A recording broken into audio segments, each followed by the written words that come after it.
کے علاوہ اگر ایک ہی دن میں کئی روز ہی قضا پڑھنا چاہتے ہیں تو کوشش یہ کریں کہ قضا پڑھنے سمے کسی دوسرے کو پتہ نہ چلے کہ میں قضا نماز پڑھ رہا ہوں.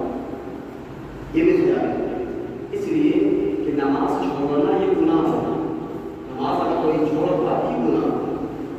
اور چونکہ نماز چھوڑنا گناہ ہے اور قضا نماز کو کوشش کرنا چاہیے چھپا کر کسی دوسرے کو نہ پتہ چلے کہ یہ قضا پڑھا. اعلانیہ ہے کہ نہیں میں تو صاحب میں بہت نمازی بن گیا ہوں, لوگوں کو پتہ تھا کہ میں قضا نماز پڑھ رہا ہوں یا لوگوں کو پتہ لگے کہ یہ قضا نماز پڑھ رہا ہوں. یہ بھی گناہ ہے. اس لیے کہ کسی غلطی کا کرنا تو گناہ ہے ہی, اس کے بعد اس گناہ کا اعلان کرنا بیان کرنا یہ اس سے بھی بڑا ہے.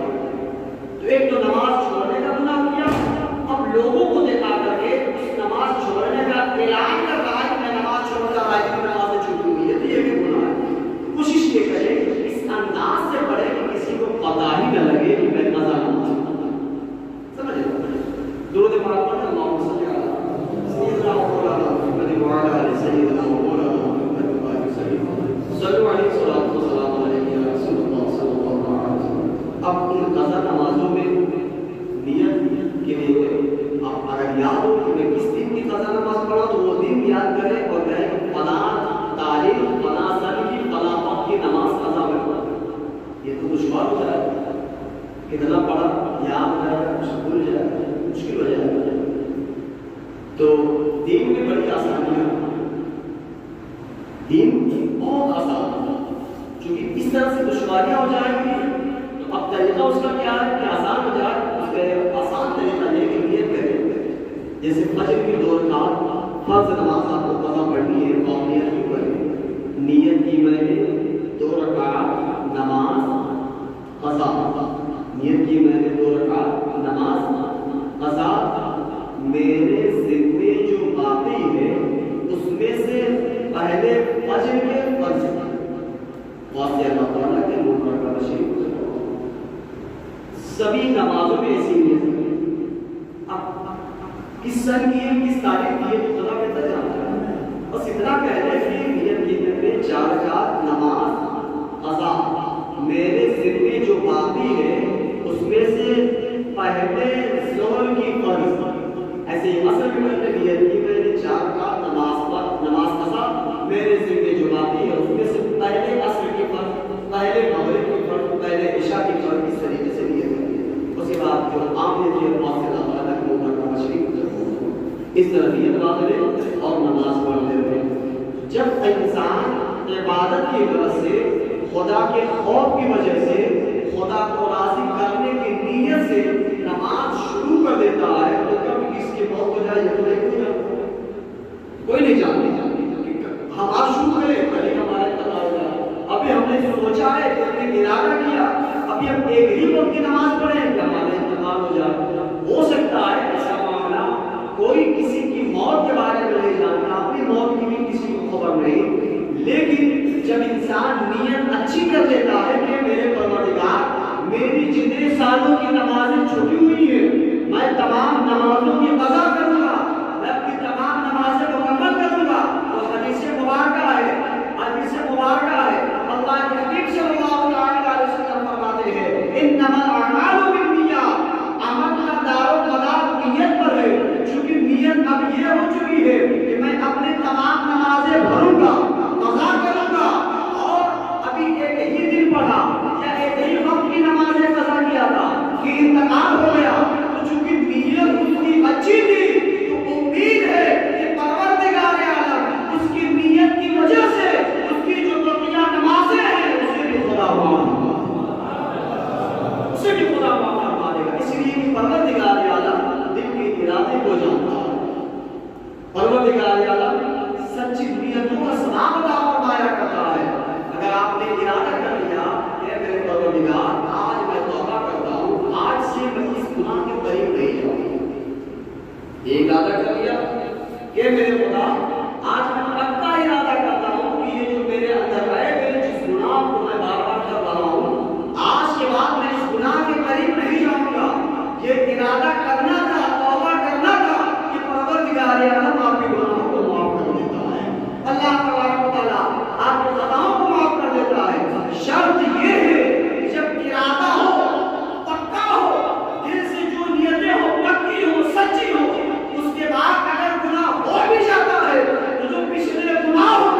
اسے معاف کرتا ہوں. اور اگر اس کے بعد پھر اگر دوبارہ گناہ کی طرف چلا گیا تو جو پچھلے گناہ اسے خدا معاف کر دے گا. اس کے بعد جو گناہ ہو گیا اس کا عذاب باقی رہے گا. لیکن جب انسان کوشش کرتا ہے، جب ارادہ نیک بناتا ہے، سچی نیت کرتا ہے، تو اس کی مدد گھر والے، خاندان والے، دوست یار کرے نہ کرے، اللہ کے فرشتے ضرور دیا. پروردگار عالم کی رحمتیں اپنے نیک بندوں کی ہمہ وقت مدد کیا کرتی ہیں. رحمت خدا بہانا بھی جو ہے اللہ تبارک و تعالی اپنے بندوں کو بخشنے کے لیے بہانہ ڈھونڈا کرتا ہے. اور جب ارادہ نیک ہوتا ہے، پھر یہ نیک ارادہ کر لینا، یہ نیک نیت کر لینا، خدا کو بخشنے کے لیے یہی بہانہ کرنا ہوگا اور اللہ تبارک و تعالی ہمارے گناہوں کو معاف کر دے گا. لیکن مسلمانوں شرط یہ ہے کہ ہم اپنے گناہوں سے معافی مانگیں، توبہ کریں، پروردگار عالم کے بارگاہ میں آئے، روئیں، گڑگڑائیں، اپنے رب کو پکاریں. کوئی بھی وفادار نہیں اس دنیا کو نہ بلائیے، یہ دنیا کا آواز ہے. وفادار اگر کوئی ہے تو رب کریم کی ذات ہے، ہمارے اور آپ کے پیارے آقا صلی اللہ تعالی علیہ وسلم کی ذات ہے، اللہ و رسول کی ذات ہے جو ہر قدم پر ہمارے لیے وفادار ہے. نبی سے عشق اگر کرتا ہے انسان تو اس دنیا میں بھی سرخرو ہوتا ہے، اور مرنے کے بعد خدا اس محبت کے دفعے اس بندے کو اتنا اعلیٰ مقام عطا فرماتا ہے کہ خدا اسے تو بخش دیتا ہی ہے، اسے تو معاف ہی کر دیتا ہے، جس کے لیے وہ کہہ دیتا ہے خدا اسے بھی معاف کرتا ہے. کس طرح پروردگار عالم اپنے بندوں سے محبت کرتا ہے. اور ہم دنیا کے دھوکے میں پڑے ہوتے ہیں. ہمارا معاملہ یہ ہے کہ جہاں بے وفائی نہیں ہوتی ہم سے کوسوں دور رہتی ہے، اور جو دنیا بے وفا ہے، جو دنیا دغاباز ہے، ہم اس دنیا سے دل لگا رہے ہیں. ذرا سوچیں، ہم اپنی زندگی جس جسم کے عیش و آرام کے لیے، اپنے نفس کے لیے، اپنی ذات کے لیے یا اپنے بال بچوں کے لیے تمام جتن کر ڈالتے ہیں، چاہے وہ اچھے افعال ہو، برے افعال ہو، اپنے بچوں کی پرورش کے لیے، اپنی غذا کے لیے ہم تمام کے تمام کام کر رہے ہوتے ہیں. لیکن نتیجہ کیا ہوتا ہے؟ نتیجہ یہ ہوتا ہے کہ جس جسم کو پالنے کے لیے، جس جسم کو تندرست بنانے کے لیے ہم غذا حاصل کرنے کے لیے چوری کرتے ہیں، جوا کھیلتے ہیں، سٹے بازی کرتے ہیں، ایک وقت ایسا آتا ہے کہ ہمارا یہی جسم ہمارے لیے دھوکے بازی کا سبب بن جاتا ہے. ہمارا جسم دھوکہ دے دیتا ہے، ہماری آنکھیں دھوکہ دے دیتی ہیں، ہمارے ہاتھ دھوکہ دے جاتے ہیں، ہمارے جسم کی اعضاء دھوکہ دے دیتے ہیں. انسان چلنے سے بھی معذور ہو جاتا ہے، دیکھنے سے بھی معذور ہو جاتا ہے. ارے صاحب، چلنا دیکھنا تو دور کی بات، یہ سانسیں لگانے جاتی ہیں، امیدیں بہت بڑی ہوتی ہیں، سانسیں دنیا میں لگانے کر کے اس راستے میں چھوڑ جاتی ہے. امیدیں ہوتی میں باہر بناؤں گا، میں اتنے کاروبار پھیلاؤں گا، سانسیں جوان لے لیتی ہیں، جوان بیٹی کھانے لگ جاتی ہے، باپ دنیا سے چلا جاتا ہے. اور انسان کس قدر بے وقوف ہے، ہر بات کی خواہش ہوتی ہے نا، اپنے بچوں کی اچھی پرورش کروں، بیٹیوں کی شادی کروں. ہر انسان یہ خواہش کر رہا ہے اور اپنے جسم کو توانا رکھنے کے لیے اچھی خوراک لیتا ہے. لیکن ایک وقت ایسا آتا ہے کہ جس جسم کو سجانے کے لیے، خوبصورت بنانے کے لیے ہم اس رب قدیر کو نواز کرتے ہیں، وہی ہمارا جسم کو کھا لیتا ہے. ہماری جب جوانی ہوتی ہے تو احساس ہوتا ہے، جوانی کے عالم میں انسان کو احساس نہیں ہوتا کہ ہم کیا کر رہے ہیں، ہم کون سے افعال کو اپنی زندگی کا شیما بنا رہے ہیں، ان افعال سے ہمیں فائدہ ہوگا یا نقصان ہوگا، ہمیں اس کا احساس نہیں ہوتا. لیکن کیا نوجوانوں نے کبھی غور کیا، نئی عمر کے ہمارے ساتھیوں نے کبھی غور کیا کہ وہ لوگ جو اپنی جوانی کی عمر میں بہت بگڑے ہوئے تھے، جب ان کا بڑھاپا آتا ہے تو اپنے بچوں کو سمجھاتے پھرتے ہیں، جو جوانی میں برے ہوتے ہیں بڑھاپے میں وہ بھی اچھی اچھی باتیں کرنے لگتے ہیں. کرتے کیا ہمارا دماغ کام نہیں کرتا؟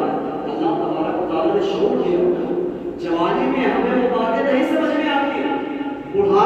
سبھی کو سمجھ میں آنے لگتا ہے۔ تو ضرورت اس بات کی ہے کہ جب ہمارے پاس طاقت ہے، ہمارے پاس قوت ہے، جب ہمارے پاس نعمت ہے، تو اللہ تبارک و تعالیٰ کی دی ہوئی رحمتوں کا احترام کرے اور خدا سے ڈرے۔ اگر جوانی میں ہم نے اپنے آپ کو سنبھال لیا تو جوانی تو اچھی ہو ہی جائے گی، بڑھاپا بھی خدا کی رحمت سے بہتر ہو جائے گا۔ لیکن شرط یہی ہے کہ اس جوانی کی عمر میں ہم اپنے آپ کو سنبھالے، کنٹرول کریں۔ اور جو جوانی میں صبر کر لیتا ہے، اللہ جوانی میں صبر کرنے والوں کا مقام اتنا اعلیٰ ہے کہ پروردگار عالم جوانی میں صبر کرنے والوں کو شہیدوں کا ثواب عطا کرتا ہے۔ سبحان اللہ۔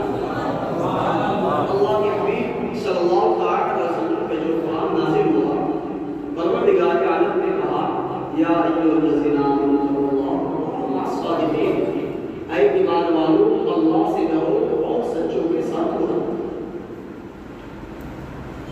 سچوں کے ساتھ ہونے کا معاملہ یہ ہے، سچوں کے ساتھ ہونے کا فائدہ یہ ہوتا ہے کہ جب تک ہم اس دنیا میں رہتے ہیں، چونکہ جو اللہ کے سچے نیک بندے ہوتے ہیں وہ کبھی بھی اپنا بیٹا ہو، غیر کا بیٹا ہو، دوست کا بیٹا ہو یا دشمن کا لڑکا ہو، کبھی بھی اس کو غلط تربیت نہیں دیتے، غلط بات نہیں سکھاتے، اس کو غلط مشورے نہیں دیا کرتے ہیں۔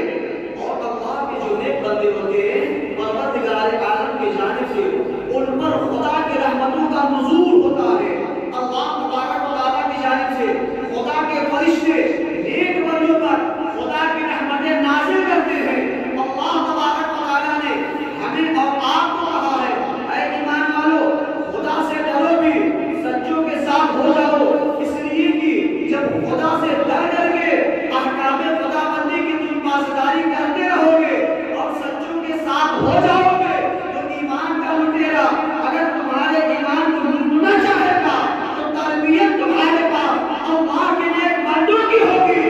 اگر تمہارے سامنے شیطان کہا جائے گا کہ یہ نیک صحبت ہے، یہ پاکیزہ صحبت ہے، تمہیں شیطان کا شر سے بھی محفوظ کر لے گی، اس دنیا میں شیاطین کے شر سے محفوظ کر لے گی، اور کل قیامت کے دن تمہیں خدا کے عذاب سے بچائے گی۔ ان صحبتوں کا اثر اس قدر پاکیزہ ہوتا ہے کہ آپ کو بتاتا چلتا امام بخاری رحمۃ اللہ تعالی علیہ کی والدہ نے بڑی مشقت سے ان کی پرورش کی۔ آپ نے اس کی تفسیر جمعۃ المبارکہ کو سبق بھی کیا تھا۔ بڑی مشقت سے آپ نے ان کی پرورش کی، مانا پروردگار عالم سے دعا کیا، اے میرے پروردگار مجھے ایک بیٹا عطا کر دے جسے میں تیری دین کی خدمت کے لیے وقف کر دوں۔ یہ دعا امام بخاری رحمۃ اللہ تعالی علیہ نے دعا کہ اے میرے پروردگار ایک بیٹا عطا کر دے، اور وہ کس لیے؟ میں اسے دین کی خدمت پر لگاؤں جو تیرے دین کی خدمت ہے۔ امام بخاری دنیا میں تشریف لاتے، پروردگار عالم نے ان کی ماں کا دعا قبول کر دیا، آپ دنیا میں تشریف لاتے۔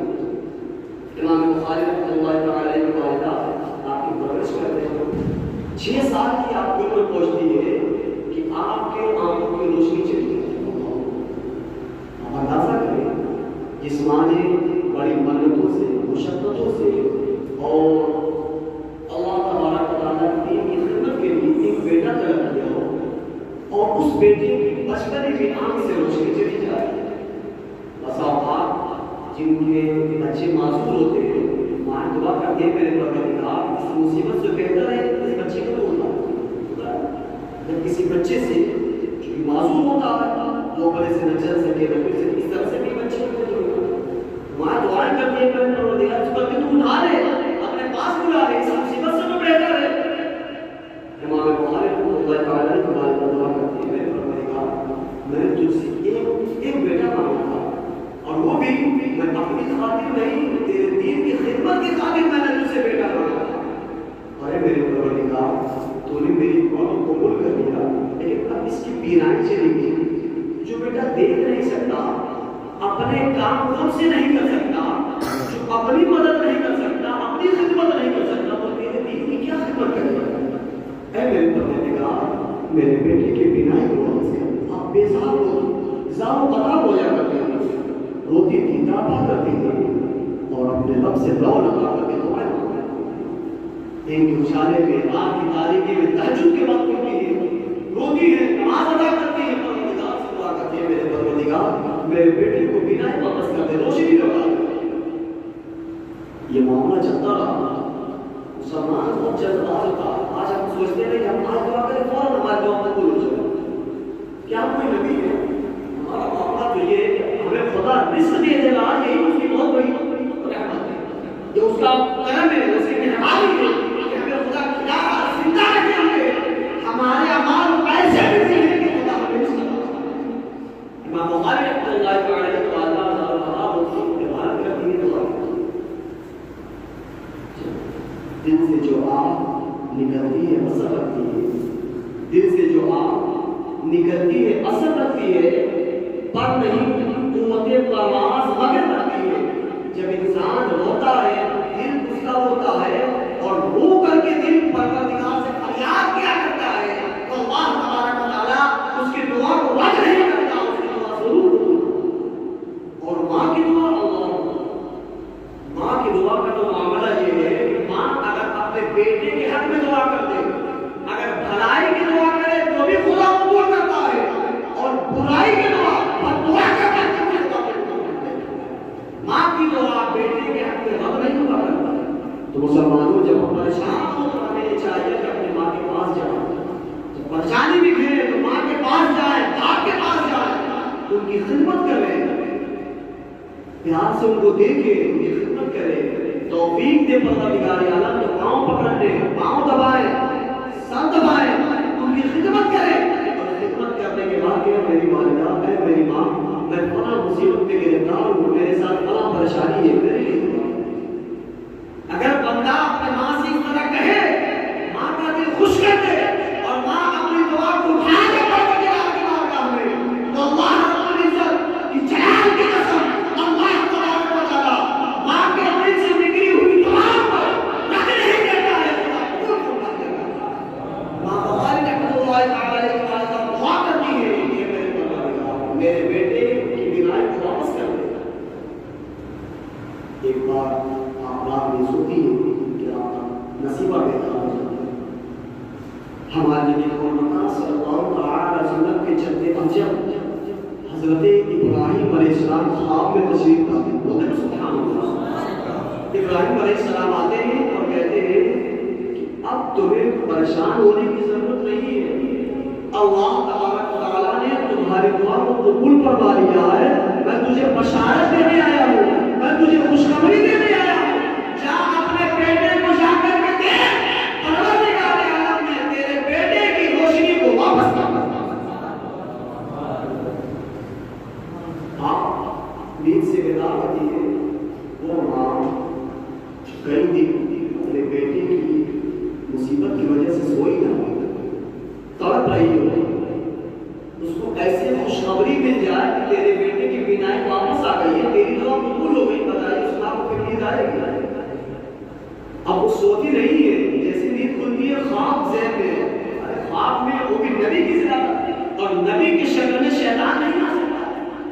آپ بیدار ہوتے ہیں فوراً اپنے بیٹے کے پاس جاتی ہے، نام کیا ہے؟ محمد بن اسماعیل، جن کو امام بخاری کے نام سے جاتی ہے، کہتے بیٹا اٹھ بیٹا اٹھ، اٹھاتی ہے اپنے بیٹے کو اور کہتی بیٹا آج میں نے نبی مکہ اپنے پیارے آقا کے دادا جان کی زیارت کی ہے، انہوں نے بشارت دی ہے کہ خدا نے میری دعا قبول کر دی ہے، تیری روشنی واپس آ گئی ہے، اے بیٹا یہ بتا کر دیکھ سکتا ہے؟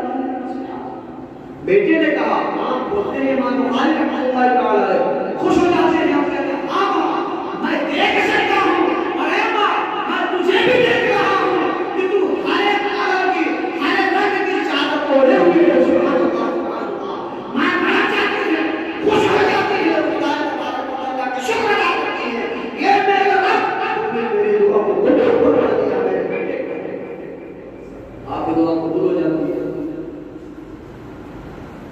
اب امام بخاری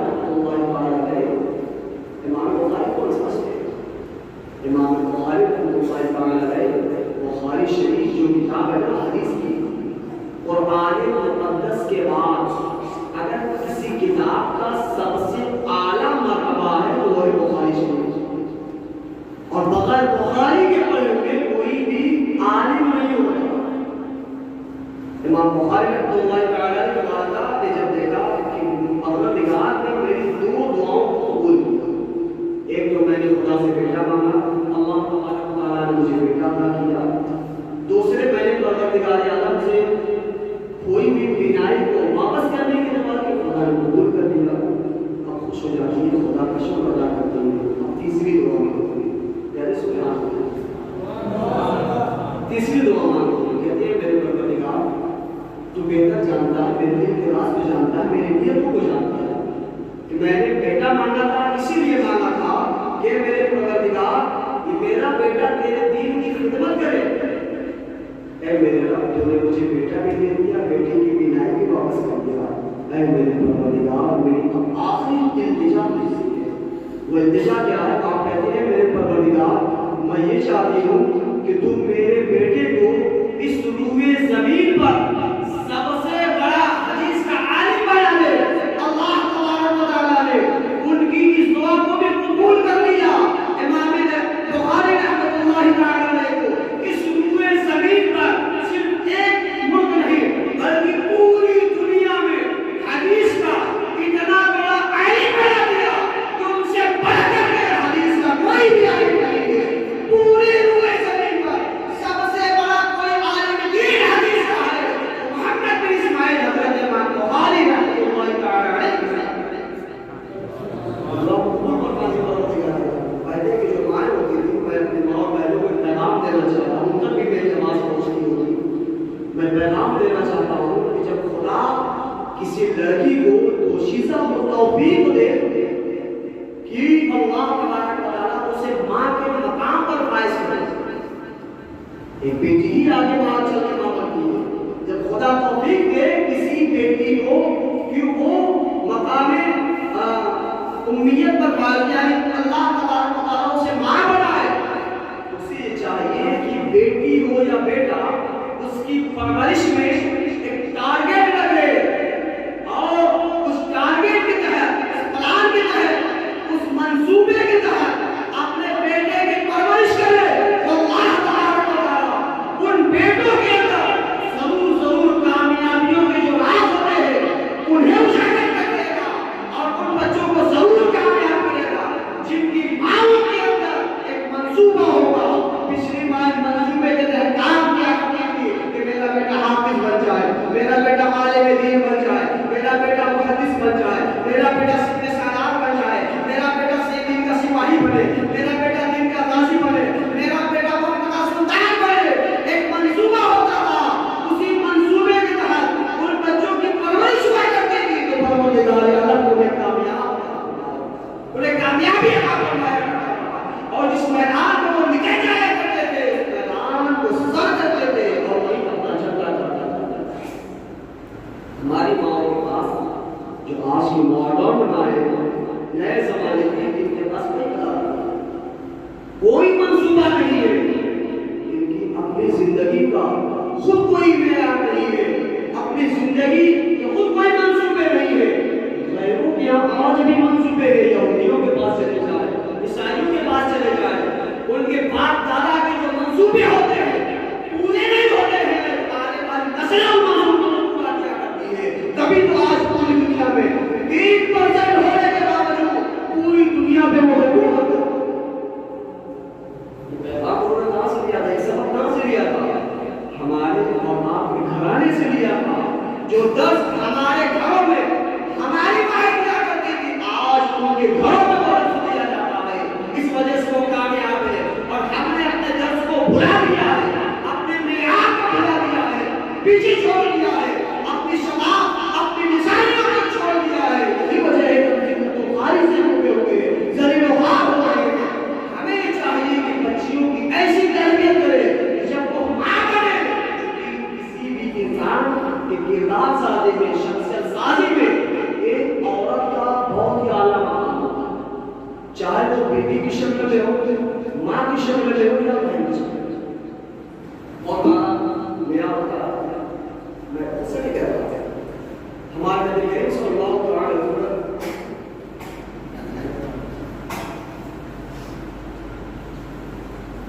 درود پاک پڑھیں، اللہم صلی علی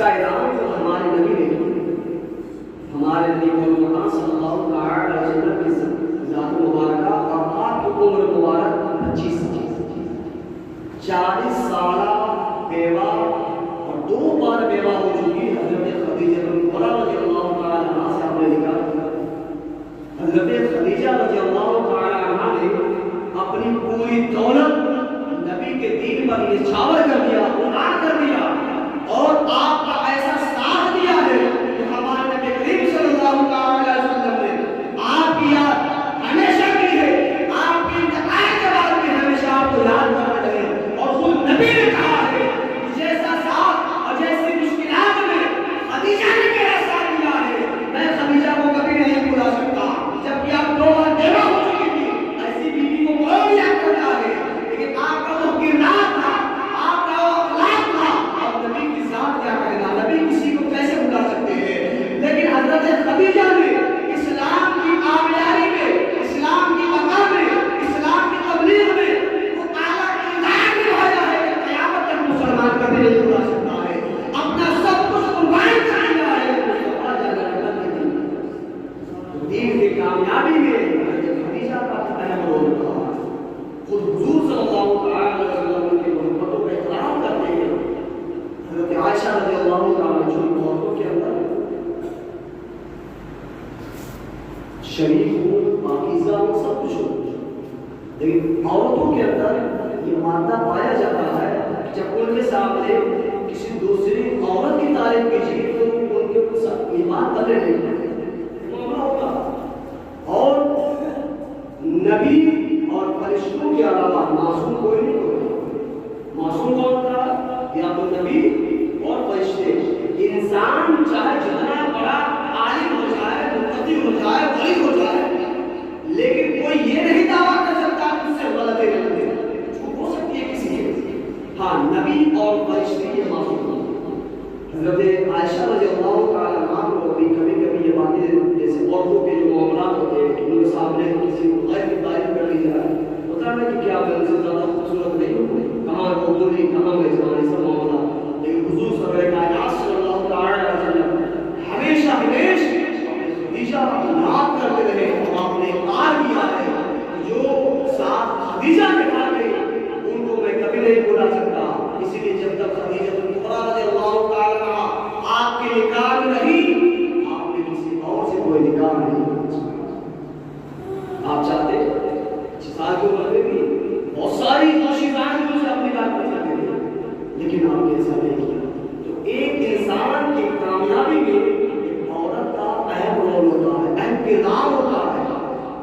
ہم جب اپنی بچیوں کو اچھی تربیت دیں گے تب تو کسی مرد کی کامیابی کو رول نبھا سکیں گے۔ معاملہ ہمارا یہ ہے کہ ہم اپنی بچی کی تربیت اچھی نہیں کرتے اور سوچتے ہیں بہت اچھی مل جائے، سب چاہتا ہے کہ بہت اچھی مل جائے، یعنی جب ہم اپنی بچوں کی تربیت اچھی نہیں کریں گے تو بہت کہاں سے آئے گی، اچھی بہو کہاں ملے گی؟ اچھی بہو لانا ہے تو سب سے پہلے بچوں کی تربیت اچھی کی جائے، ان کی تعلیم کا انتظام کیا جائے، تعلیم یافتہ ہوگی، تربیت یافتہ ہوگی، جہاں چلی جائے گی اس کے عمل کو یہ خوشگوار ہوگا۔ درود پاک پڑھیں، اللہم صلی علی سیدنا مولانا محمد صلی اللہ علیہ وسلم، صلو علیہ وسلم۔